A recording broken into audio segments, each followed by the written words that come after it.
મારા વાલા પ્રિયો, ઈશુના નામમાં હું તમને શુભેચ્છા પાઠવું છું. તમે સ્વસ્થ છો ને?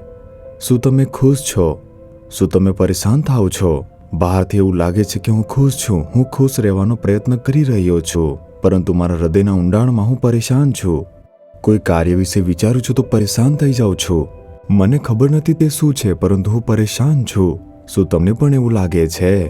તમે પરેશાન છો, જાણે કંઈક ખોટું થઈ રહ્યું હોય. શું તમને એવું લાગે છે? ક્યારેક એવું જ થશે. મેં પણ આવો અનુભવ કર્યો છે. બધી જ બાબતે સારી છે, પણ આપણને નુકસાન જોઈ શકતા નથી અને હૃદય પણ પરેશાન થાય છે. મારા હૃદયના ઊંડાણમાંથી એક પરેશાનની લાગણી આવે છે કે કદાચ કંઈક ખરાબ થવાનું છે.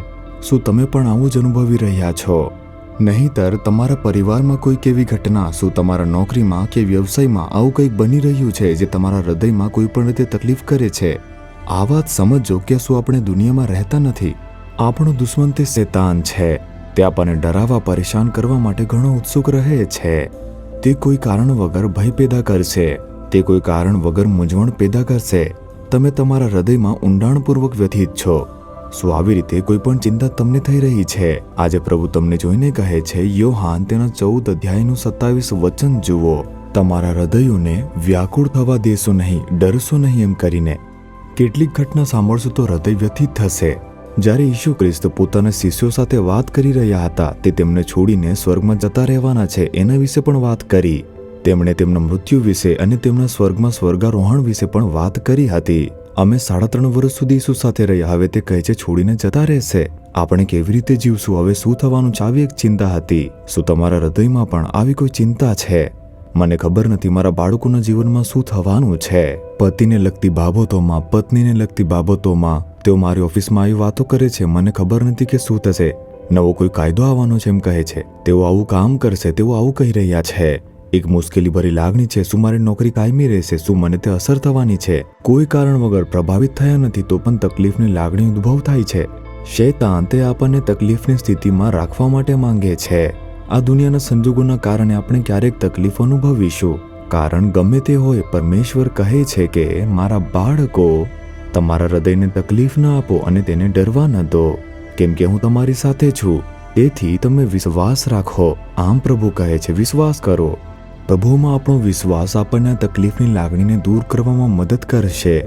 ઈશુ મારી સાથે છે. જે કંઈ પણ થાય તે ભલે થવા દો. પરમેશ્વર તેને સારામાં ફેરવી શકે છે. તે દુષ્ટતા મારા પર આવશે નહીં, નુકસાન કરશે નહીં.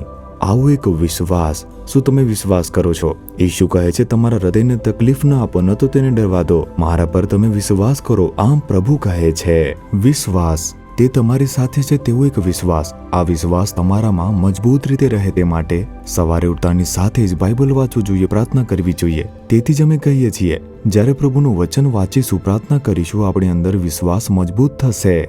જો આપણી પાસે વિશ્વાસ હશે તો શૈતાનનો કોઈ પણ પ્રકારનો ભય, મૂંઝવણ આપણા પર કાબુ મેળવશે નહીં, આવશે ન જશે. શું આપણે કેવળ દુનિયાના લોકો નથી? શું હું પ્રભુનો સેવક નથી? તે મારા જીવનમાં પણ આવશે. ક્યારેક ભય આવશે, પરેશાનીઓ આવશે. જ્યારે હું ઈશુની સ્તુતિ કરવાનું શરૂ કરું છું વિશ્વાસથી, તે બધી ચાલી જશે. તેથી તમે પ્રભુની સ્તુતિ કરો કે હે ઈશુ, તમે મારી સાથે છો. તમારા જ્ઞાન વિના મારા જીવનમાં કંઈ થઈ શકતું નથી. મને કોઈ નુકસાન પહોંચાડી શકતું નથી. તમે મારા ભલા માટે બધું જ કરો છો. હું તમારી સ્તુતિ કરું છું. પોતાનો વિશ્વાસ કબૂલ કરીને તેમની સ્તુતિ કરો. તે ભય દૂર થઈ જશે, ચિંતા દૂર થઈ જશે. તમે પરિવર્તન જોશો.